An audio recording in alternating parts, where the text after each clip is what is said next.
Hey, everybody. This is Moneyball. This is your host, D Money, along with J-Ball. J Ball. Today, we have a very special guest with us, former Buffalo Bill, Marlon Kerner.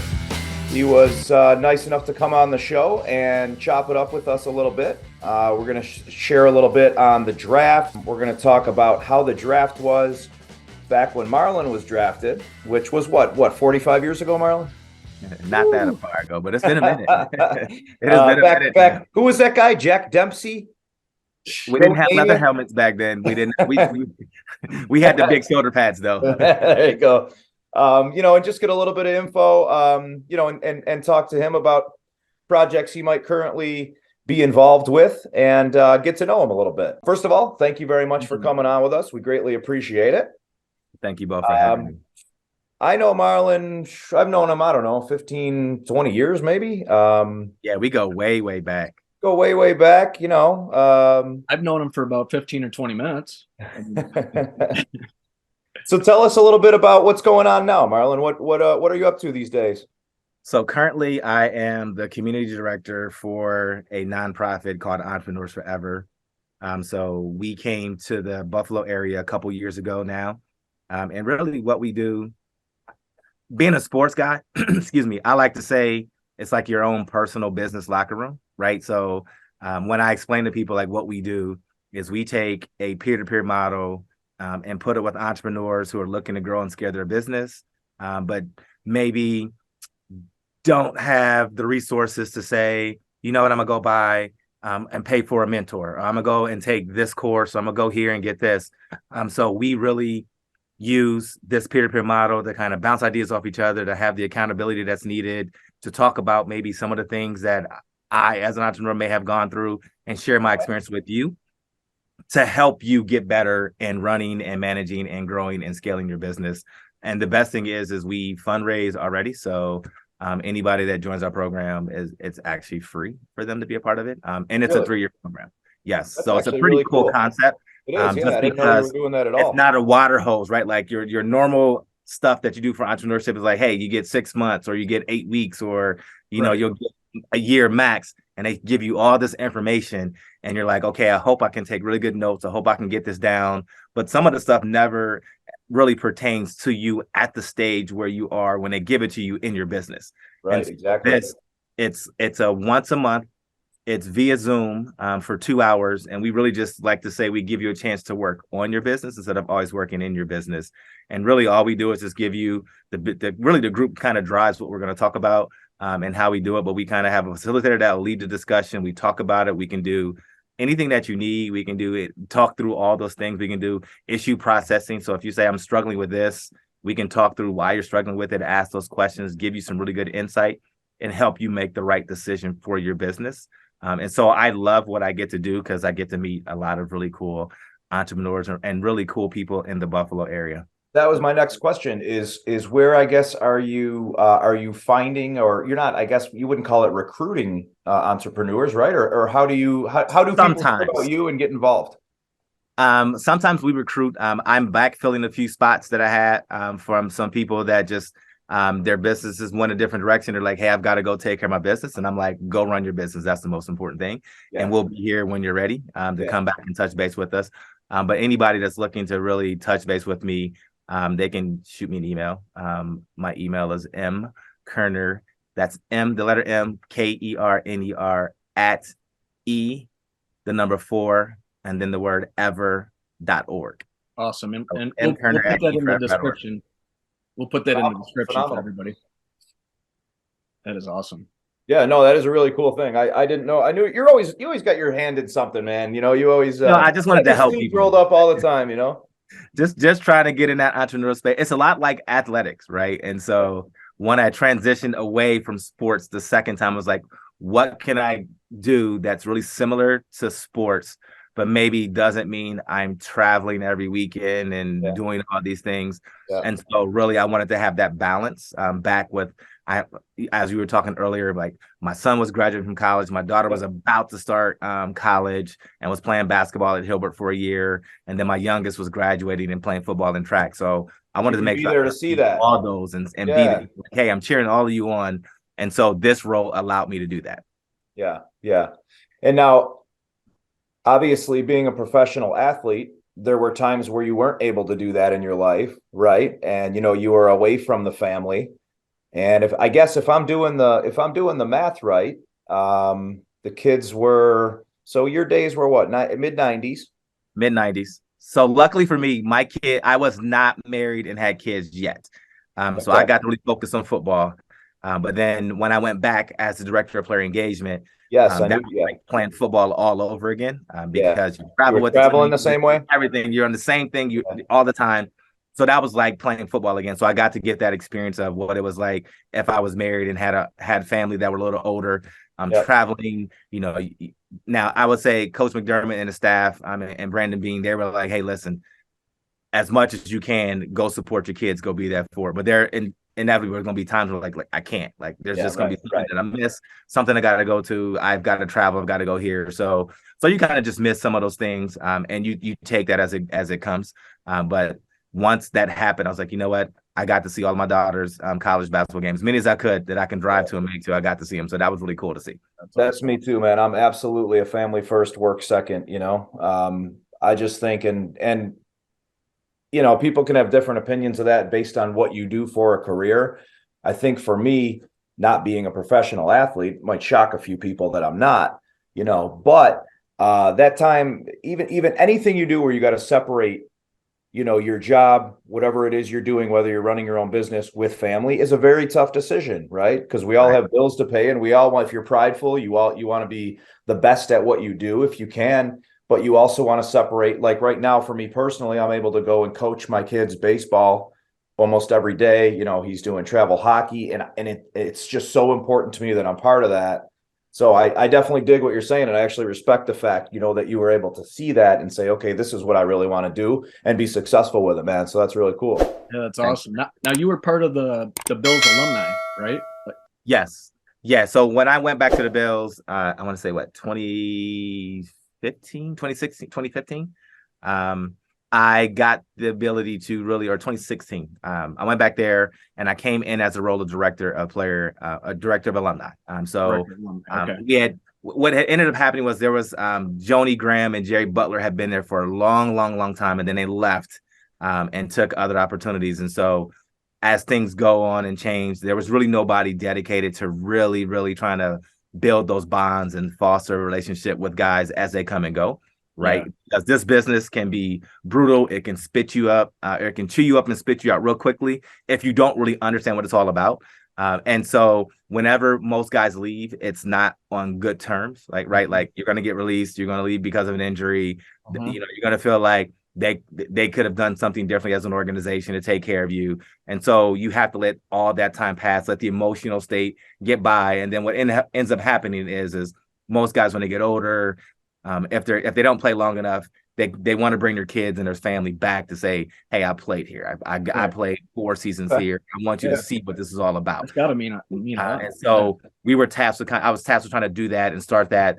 And then there was a coaching change. And so we lost Rex Ryan, and in comes Coach McDermott. And then I moved over to the player engagement space the following year. So Coach McDermott's first year, I was there with him for that full time, and just kind of went through what that process looked like, as far as learning how to teach guys what it's like to be professional, help them understand that, you need to play at a high level, but then you also need to make sure you have a plan for when you get done playing, because it's not a question of when or if you're going to stop playing. You're going to stop playing at some point in time. Right. And so you need to have a plan in place of what you're going to do and what that looks like.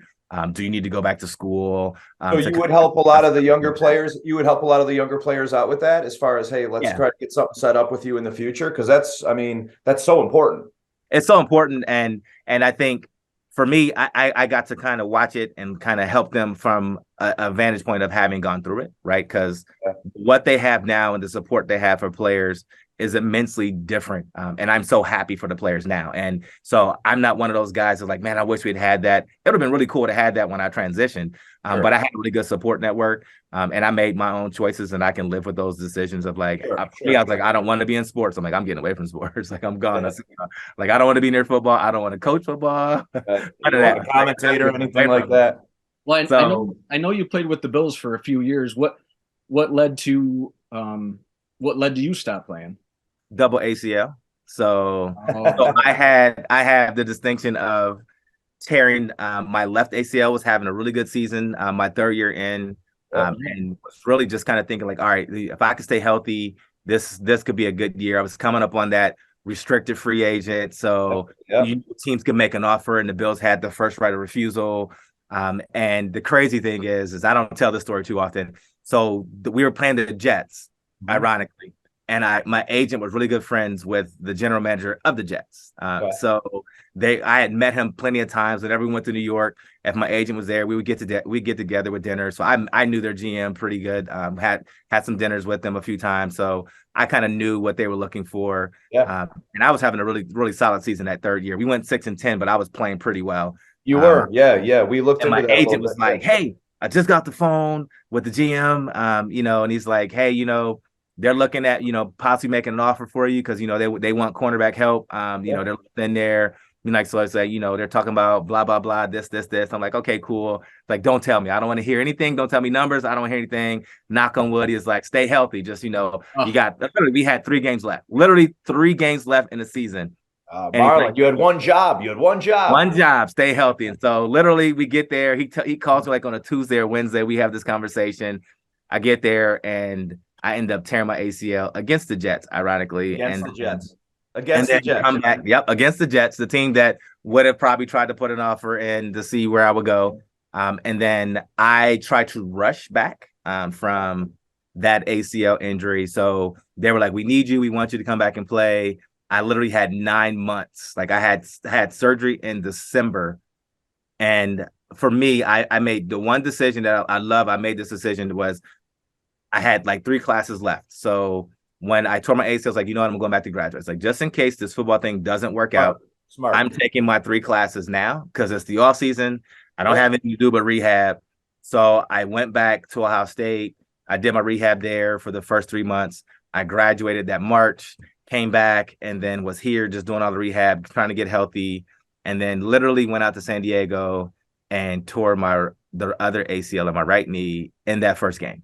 And then was just trying to get healthy and was trying to figure out why my left knee was still giving me so many problems. And the stuff that we were doing to try to get healthy, the draining the knee. Like there was a point in training camp where I would go practice, knee swells up, drain it. And so if you ever had your knee drained, it is not a fun and pleasant experience. And so I would drain it, wrap it, stay off of it for a couple of days, go back out, practice. A couple days. Drain it again. And we did this all training camp, like the entire training camp, drain it. And they're like, you're good, go play. And I was like, okay. So I went out and played literally 9 months to the day when I had that surgery. We played and I toured like September the 15th or something like that. It was unreal to kind of think like, man. And I got out there, and the thing we always talk about when we tell rookies coming in, like the speed of the game is something that you have to get used to. Right. And as much as you try to simulate full speed, there's full speed in practice, and then there's game speed.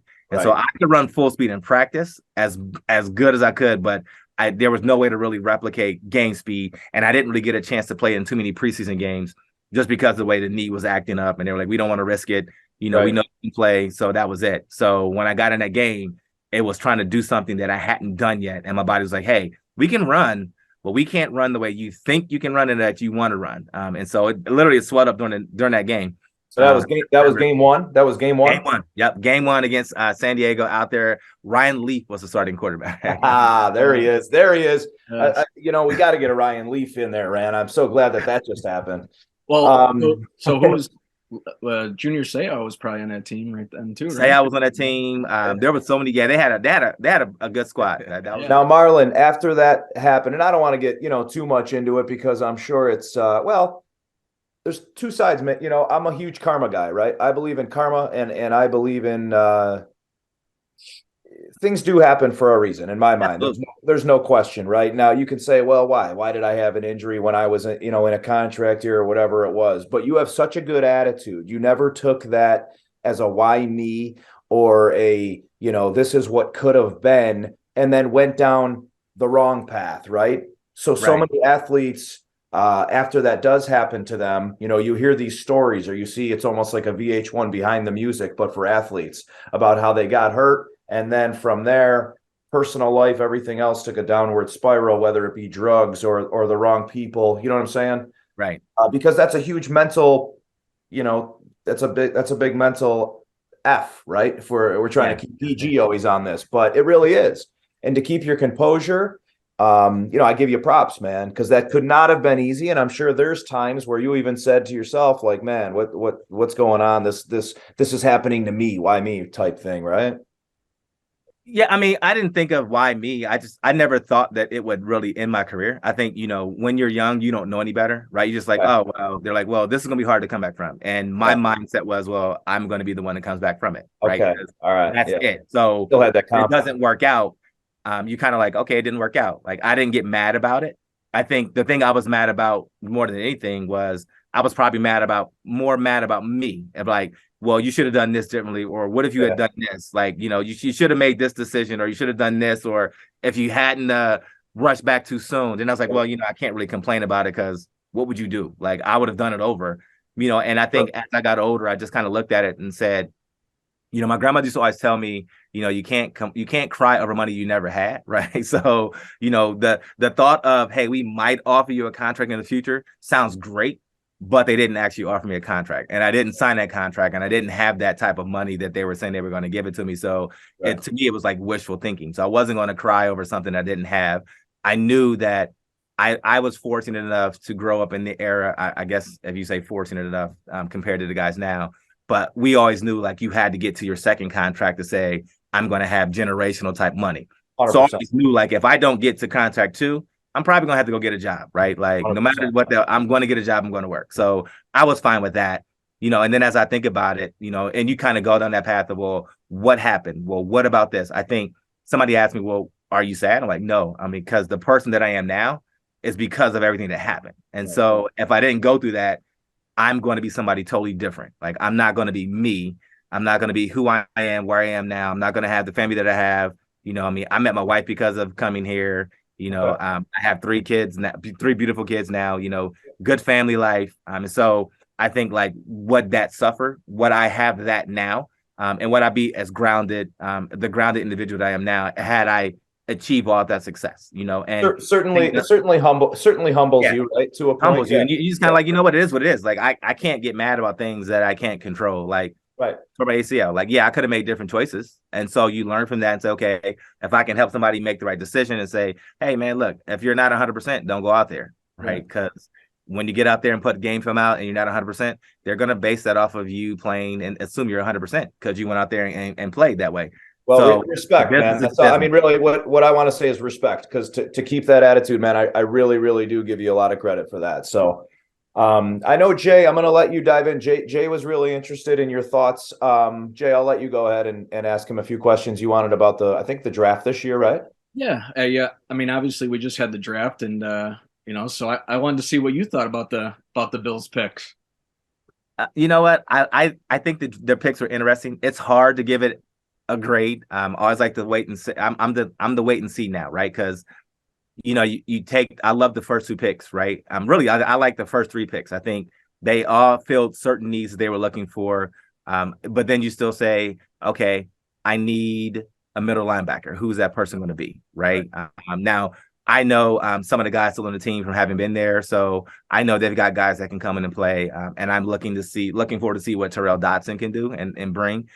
So I'm looking forward to that, right? But you got a guy that they're going to play at outside linebacker that runs a 4.4. Like, you can't teach speed, and so if you can coach him up and get him in the right space, like he can be that guy that can match up on certain tight ends. He can be that guy that you can bring in if they have a slower slot receiver, then maybe he can run with that guy for a little bit. You know, some of the things that Tremaine could do, and that Milano can do. So I think he's going to give you flexibility there. The later picks, I mean, who doesn't love a 6'3" receiver, right? Like, yeah, there's a lot of talk about him, you know, and everybody kind of, at least, you know, my circle, they were all kind of losing their minds about this guy, like how spectacular and everything else. And you know, listen, if you're that tremendous of an athlete that you're getting drafted in the NFL, but listen, I hope he does pan out the way people are excited about. When you're drafted at that point, it's always the, well, why didn't somebody take him sooner? What are his flaws? Right. What are this? And then you can go back, and I don't want to say, specific names about players, but there's a few obviously in the past few years that were really, really anticipated, bigger guys, wide receivers, that just didn't pan out. I think wide receiver, in my opinion, I love who we have, and I like Trent. I like Trent that we just signed. So I mean, I think we already have a pretty good cast of characters. Another great one would not hurt at all, but it's kind of everybody was saying, this is what we want, this is what we want, this is what we have to have. And I kind of like our core right now. I think that first pick, that tight end, can be massive. I think that kid's a savage, and I think that could be an absolute brilliant move if they use those guys, like, if they use him and Knox like they should. Yeah, absolutely. I think everybody wanted a wide receiver because that's what they first think of when you hear playmaker, right? Yeah. But this Dalton kid is just that. I mean, he's an absolute playmaker. And Marlon, we were talking before we went on. You think he's going to line up in the slot a lot, right, for the Bills? Yeah, I mean, they give you a lot of flexibility. Like he really can be that outlet. I think one of the things that we looked at as fans, and you said, okay, what was the offense missing? They were missing a Cole Beasley type guy that you can say, okay, he's going to get me 6 yards. He's going to go down and run on a linebacker, option out, away, run it out, do something, and get me 6-7 yards and move the chains. And we didn't have that. It was really big play or nothing at times with our offense. It's a good point. And so, Rundy, when you look at that, I love the pick, because I was like, okay, I was thinking the same thing. Do we get a wide receiver? And then once you saw how the draft went, you had like the top 4 receivers. There was a run on receivers right to we're about to pick, and all the kind of the top guys off the board kind of went off. And you're like, well, who would they pick? Right. And I was like, okay, all right, Kincaid, that's not a bad pick. Like, you can flex him. Yeah. And what it does do is it makes teams decide how they're gonna play, because if they put Dawson and Kincaid on the field at the same time, now I have to decide, do I play my base coverage? Because now you have the ability to run. So if I go base coverage, I got linebackers. And so if I flex either one of them out, I've got Dawson or Kincaid lined up on a linebacker or possibly a safety. That's a mismatch that I'll take, especially if it's like 3rd and 5, because I'm gonna just play basketball and box you out, right? If you play nickel, like we like to play nickel a lot and bring Taron Johnson in, right? Nickel's got to be really strong on the run, because now it's going to say, okay, go, and we're going to hand the ball off because he's going to be a little light, and I should get 5-6 yards a carry. So it kind of gives you a little bit more options that maybe we're not thinking of as fans, but that they're going to give them a lot of flexibility, and I love it. So I'm looking forward to seeing how creative they can be using the two of those guys on the field at the same time. And using those two guys, I mean, even having one line up, right? Even if one looks like he's going to start the play blocking, and then he runs out for what you're saying, maybe that 4 or 5 yards, that's obviously confusing even 2 linebackers in the game. Which one's going to cover the speed? Which one's going to cover the bull? Right. Right. So I love that. I like what you're saying. Well, correct me if I'm wrong, but in 2 tight end sets, weren't the Bills in a maybe half the plays using another lineman? We would use a lineman sometimes. There was times they would bring in Tommy Sweeney at times. But really, when you do that, you need somebody who can block, but then also catch and keep drives alive, right? And so I think that was probably the knock that they had at Sweeney at times, like maybe not considered a prolific pass catcher, but a pretty decent blocker at times. So, Kincaid is going to have the ability to come in and be able to block a little bit, seal the ends. But really, they really, I would say I would try to use him more as a pass catcher. And really, especially on first down, like, when you can play action and really get him lined up on some linebackers, because he caught 70 balls last year. Like, I mean, I don't care what level as a tight end catching 70 balls, that's pretty impressive. So he uses his hands. Like, he's not a body guy. He uses his hands very well. So I think that's going to really help our offense and really help out what they want to do as far as setting up some runs, setting up some play action, and really being able to open up shots down the field, because that was a knock on us, right? Like, well, look, if I take away Diggs or Davis, those are the guys that are going to go downfield. Like, so we just got to cover one of those 2 guys. Like, which one we're going to match up with. And so really teams did a really good job in the second half of scripting the way, taking away Diggs for those deep shots. I like where you said second half, right? It was like a tale of 2 stories, a tale of 2 cities there with the season, because, just starting out so explosively, other than I think it was the Miami game or whatever game it was, But I mean, when we were Diggs was unstoppable, and he's still such a brilliant. He's such a talent, right? Right. But when things didn't work out quite as planned with Davis, we were very one dimensional there. Very much so. Yep. And but again, having two tight ends also you can seal the end better because it's going to look a little different. You're not going to have a nickel that's coming off the slot to try to do something. Like it's going to open up some things and maybe help that run game a little bit better and help the screen game too. Yeah. Cool. Now, tell me a little bit about your draft process. I know now it's a huge spectacle, right? Yes. it's a few days. It's hours on end. Yeah, it's prime time. It's broadcast on ESPN, the ABC, the NFL. First of all, hold on. What's wrong with these fans though? Like, I mean, listen, I'm as big a Bills fan as you can get, man. I mean, I love my Sabres. I love NBA. There's not. I'm Atlanta Braves. Is as big of a fan as it is. I'm not going down there dressed up like a whatever. These guys lose their minds for the draft. You're not even watching a football game, man. You're right. I mean, but that's just the spectacle that it has become, right? Yeah. Like it's now prime time. It's all out. I mean, the venue that they built just for the draft itself was pretty amazing. Yeah, it was awesome. Like it was just outdoors. You had the right weather. I couldn't believe the amount of people. Like it was packed.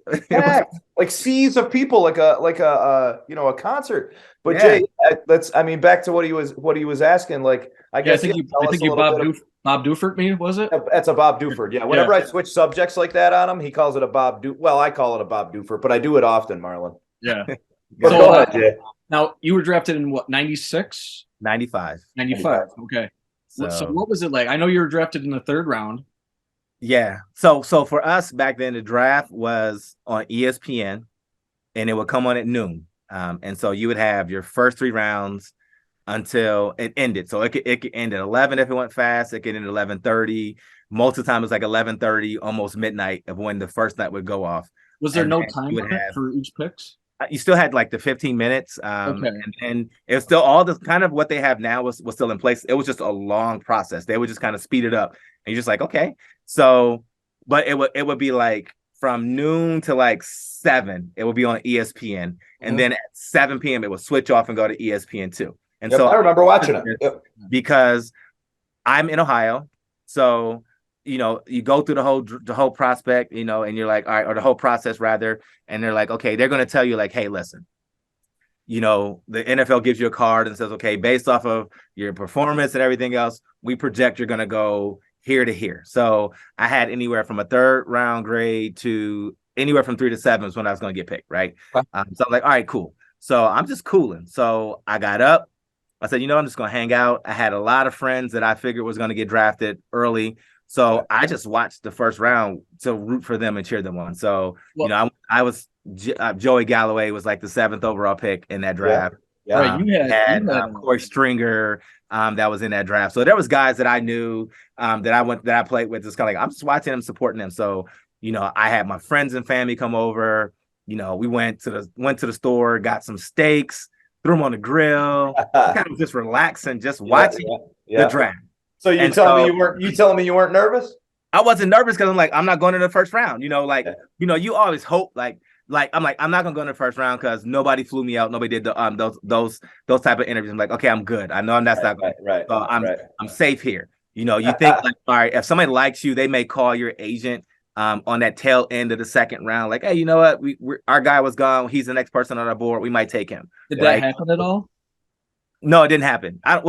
I think there was some talk, but it didn't happen. Like I later found out that there were a few teams in the second round, like, hey, we might take him, but they took other guys and it worked out better for them. And then as I prefaced, the draft at 7 switches to ESPN2.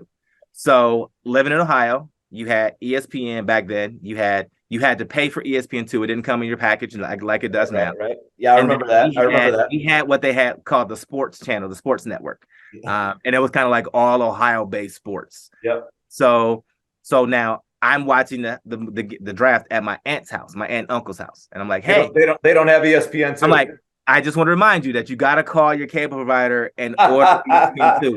It's all taken care of. We got it. No problem. No. it's done. I'm like, okay, are you sure? Like, I'm like, we're coming to your house tomorrow to watch. I need you to make sure you have it. And they're like, yeah, we got it. So of course we get there, and it's it's the sports network. It's not ESPN2. And so I'm like, oh, This is great. This is great. You're killing me. So I'm This is sitting kind there of a like, big okay, deal. like you're killing me. So I can't watch the rest of the draft now. So now I'm literally looking at ESPN, and they're playing something else, and I'm watching a ticker. And so the second round had just ended. It's like a little after 7, and now they're in the third round. And so I'm hanging out like my I have a twin brother, by the way, if you didn't know that. I did not know that, actually. No, I'm I didn't hanging know out with my brother. I'm hanging out with my best friend. Okay. And we're just kind of like, and then some other family and friends. And they're like, hey, let's go bowling. What do you want to, let's go bowling. I'm like, cool. So I said, well, hang on. I'm like, I don't think it's going to happen tonight. I'm cool. I'm just going to go and just hang out and go bowling. But let me go check and see what they're over to draft. And so I go on and look. And so I literally walk upstairs, got my coat on because it was a little cold then. Yeah. And I walk upstairs and I'm looking like, well, it's the third round. And it's like, it's flying. It's just going across. You're like, oh. And they're like, well, what? We going to leave? I'm like, well, hang on. Let me just catch a little bit of this third round for a second because I don't want to, at least I don't want to miss anything. And so now I also have to preface it with, I have a cousin. We're like 6 months apart. So we're the exact same age. Okay. And so we told everybody, like, nobody's allowed to be on the phone, like whatsoever. Like, stay out the phones. Yeah. And so all of a sudden I hear. Now, wait. No double line. No double line? No, we had the call waiting. Yeah, we had call waiting. Call waiting, no, but you no still problem want to keep there. that free. Call waiting there. So but we were like, nobody's allowed to be on the phone because we want to hear the phone ring. Right. So if the phone rings, I want to be able to pick it up. So of course she doesn't listen. So she's on the phone talking to some guy. And so she calls up like, Marlon. And I'm like, what? She's like, telephone. I'm like, who is it? And I was like, I didn't hear the phone ring. Like, who's on the phone? I don't know, some guy from the Buffalo Bills. Oh my God. And she says it just like that. I'm like, so now you can hear a pin drop in the house. Everybody's like, Sure, oh my God, yeah. there. Everybody's looking at me. So I grabbed the phone and I'm like, hello. And it's Dwight Adams. And if you ever talked to Dwight Adams or heard him talk, he's got the southernest drawl that you can ever think of. Hard to hear, right? Hard to understand. Marlon Kerner. And I'm like, yes, sir. And he's like, congratulations, you're a Buffalo Bill. And I'm like, okay, this is amazing. And so we talk a little bit. I want to say, I think Coach Levy gets on the phone and says hello. I think it was John Butler gets on the phone and says hello. And then it's like, all right, congratulations. We'll send you more information. Looking forward to getting you down here soon. And then that was pretty much it, right? Like that was it. You hang up the phone. I'll call my agent and say, hey, I don't know if they called you or not, but I just got drafted by the Bills. And he was like, oh, cool, congratulations. Like, yeah, I'll expect a phone call from them.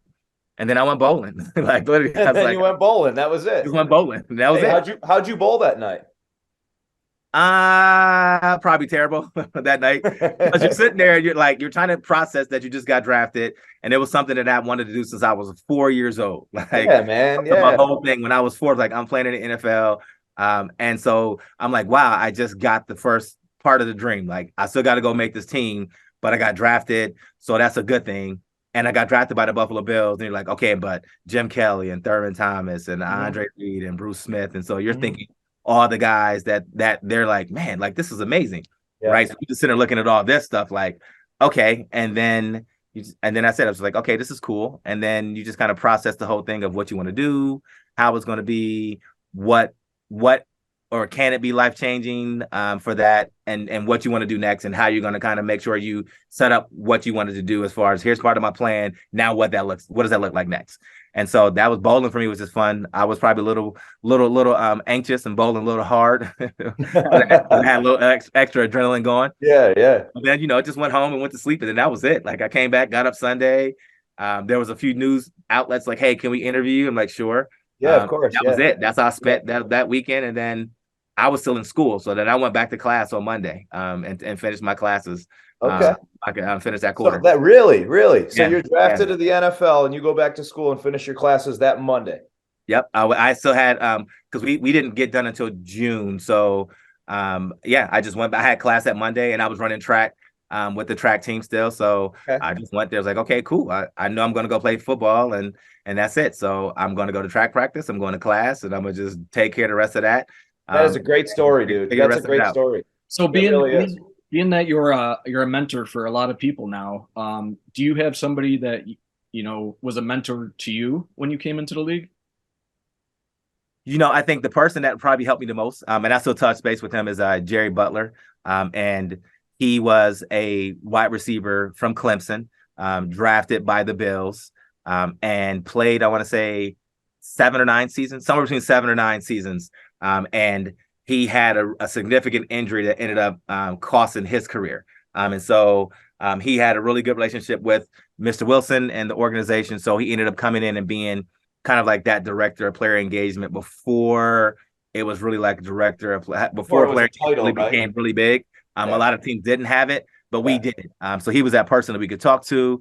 He was that person that you can kind of go and just vent, right? Because sometimes you need to vent. Like, my coach is telling me this, and this, and like, I don't get it, and you're venting because let loose a little bit. You don't understand communication, right? Like you don't really understand when a coach says this, he means this, and you're processing it like this. And I'm like, oh, so Jerry was really good at helping you kind of talk it through. Basically, like a team psychiatrist, almost. We had one of those, but he was kind of like that dude you can go and shut the door and be like, shut the door.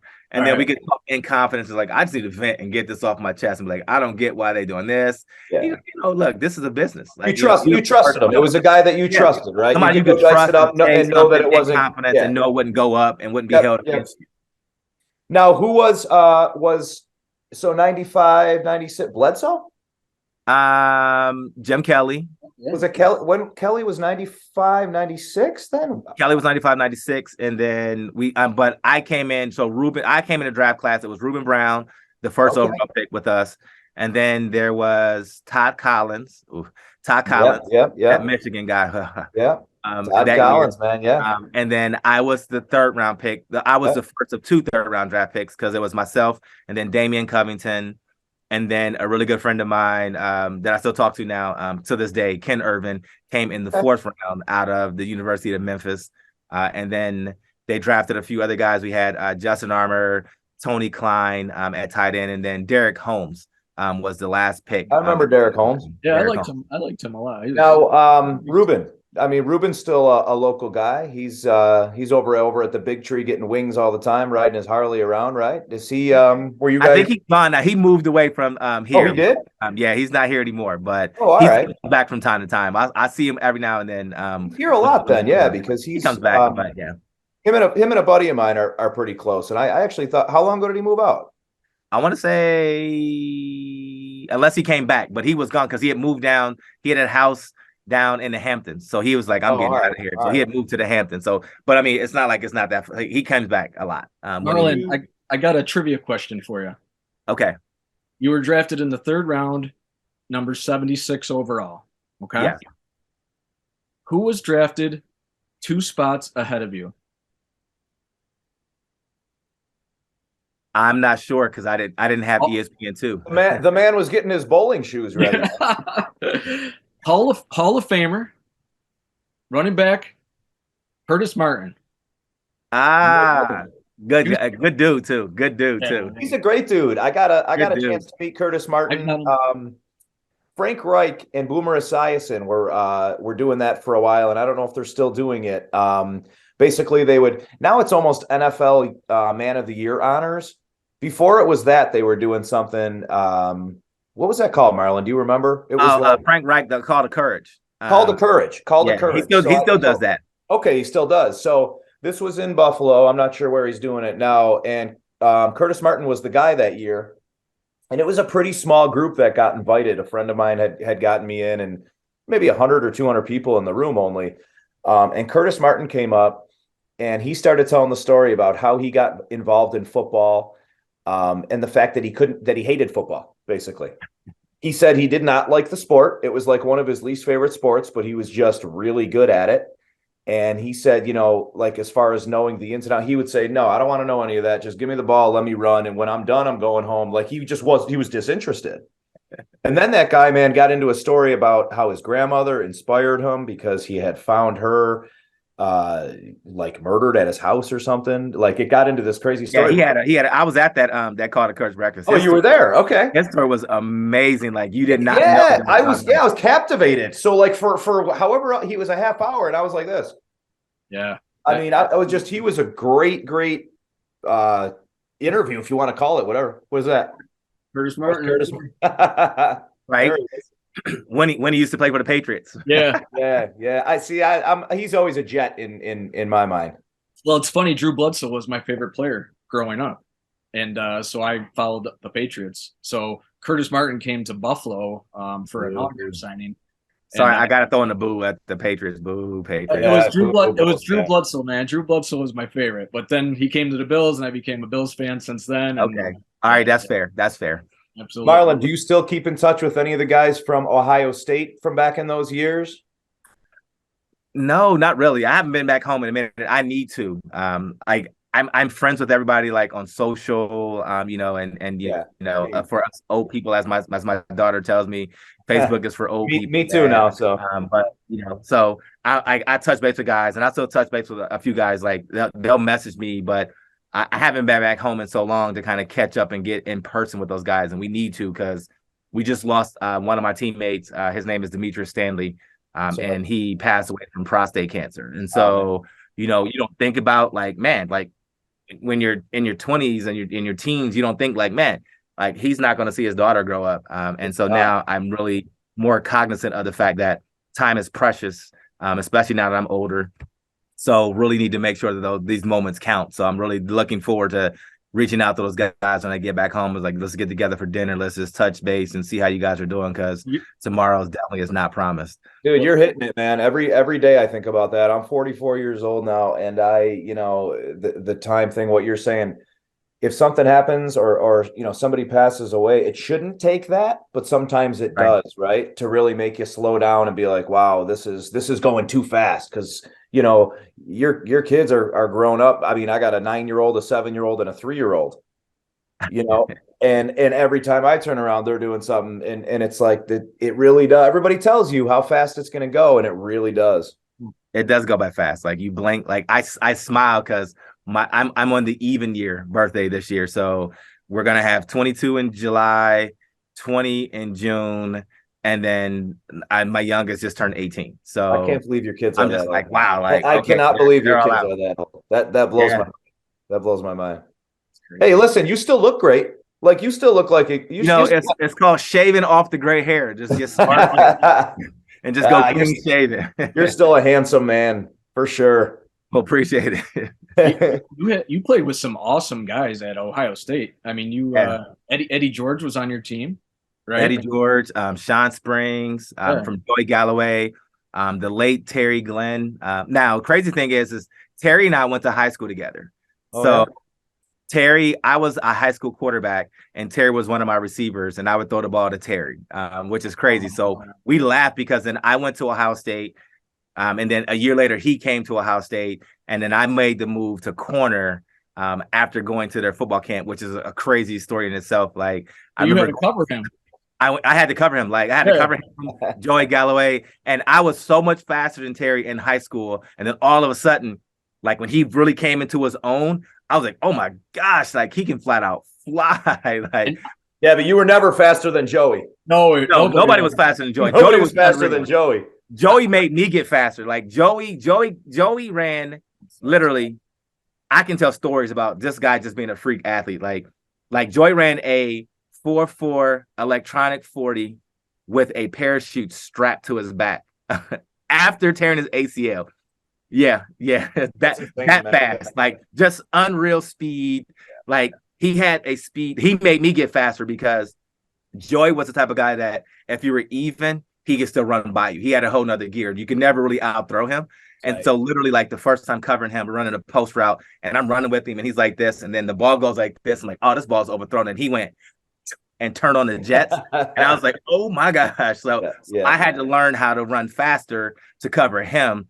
So it was just amazing to get there. But that's the thing about, going from high school where you're like the fastest dude on your team. And then you get to college like Ohio State or like in Alabama. And I'll throw them in there like a Michigan where you have just the top talent that comes in from all over. Yep. And all of a sudden I'm running a 4.4 flat. We'll say Georgia too. Yes, we can add Georgia. Right? You forgot one. I forgot Georgia. I don't mess with the SEC teams. I forget them. But it's just amazing because Joey was like 4.1, 4.2 guy. I had Terry as a receiver. We also had a guy named Chris Sanders who was he had track speed but he was really good at football. And we called him tippy toes because his heels never hit the ground. Like he literally walked on his tiptoes everywhere he went. Like his heels never touched the ground, but he ran a 4.340. And like 10.6, 10.5, 10.4, 100s. And like it was unreal the amount of speed that was on that field that I had to cover all the time.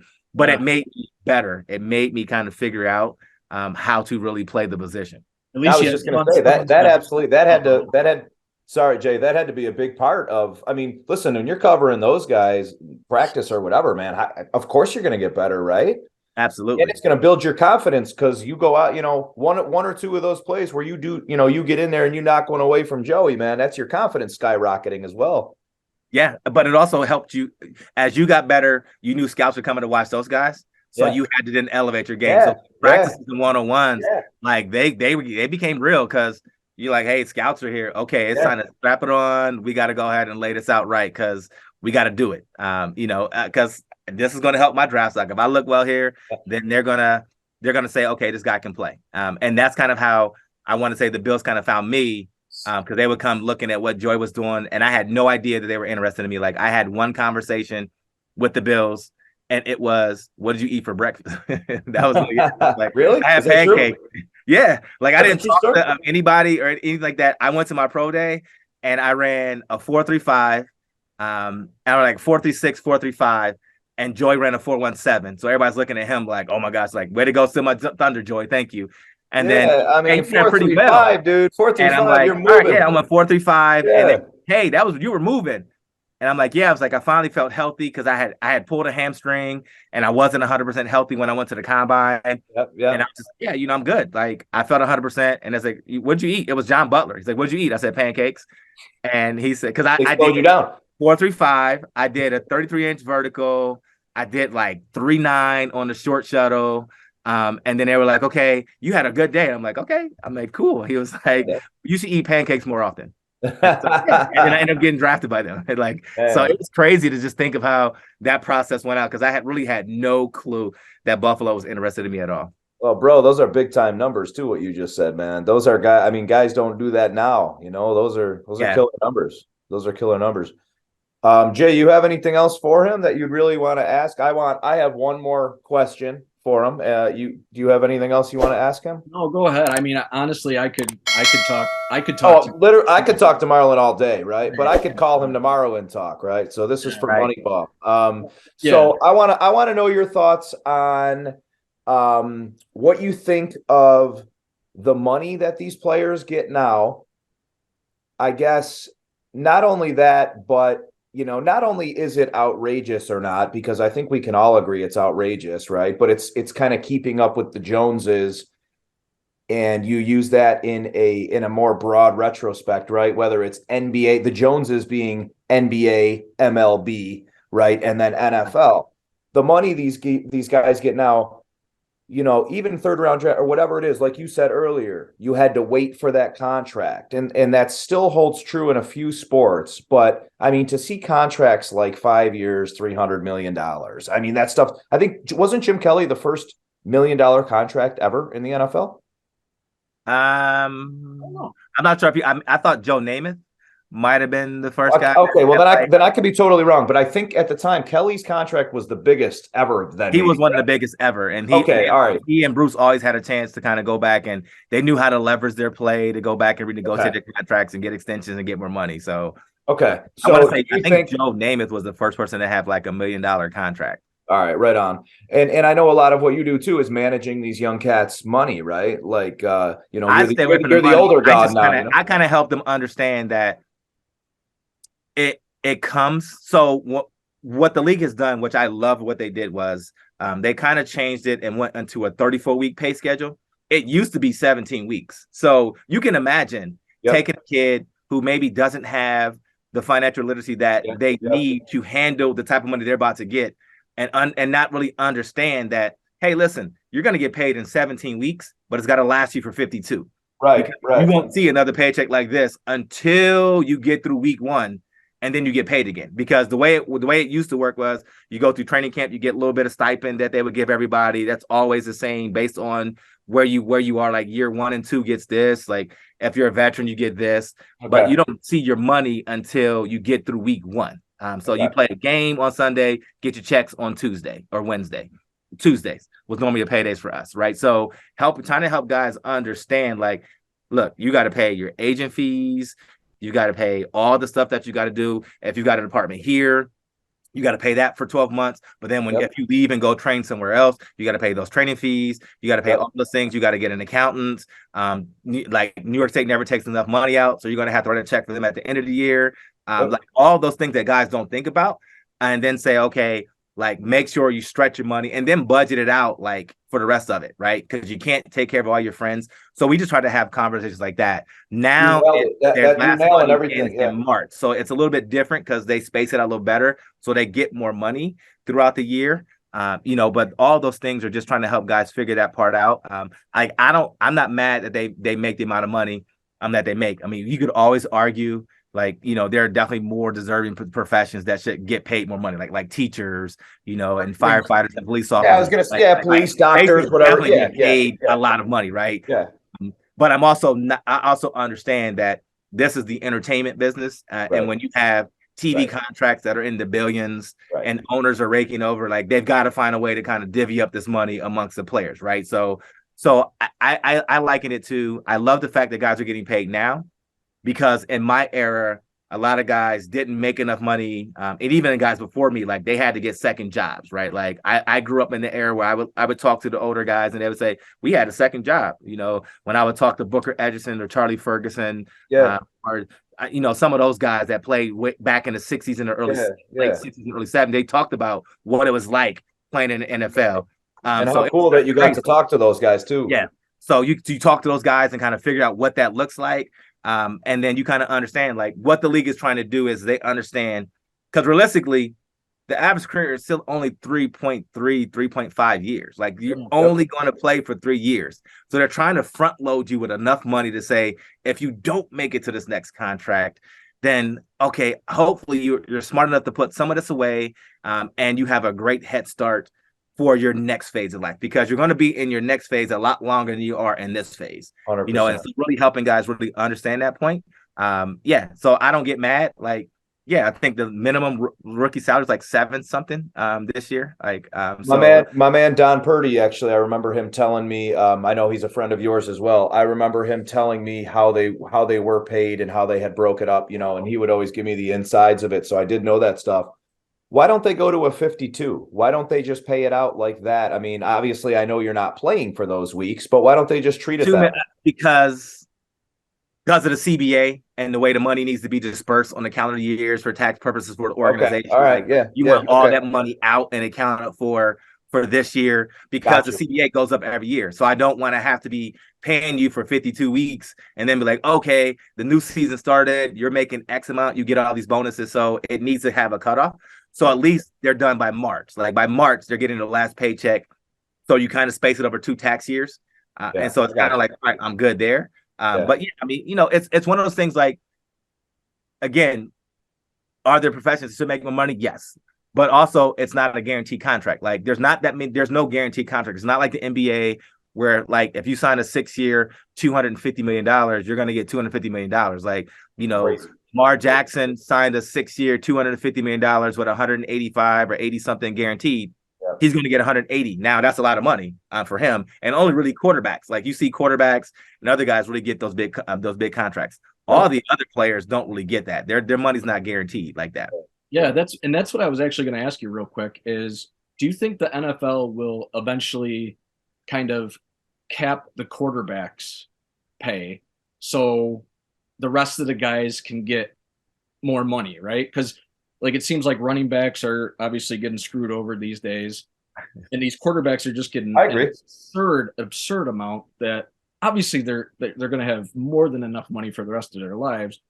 Do you ever see like a cap per position type thing? Nah, I don't see that happening. I think what you'll see, the quarterbacks are considered the face of the franchises as we look at 17 and that cut up behind you, right?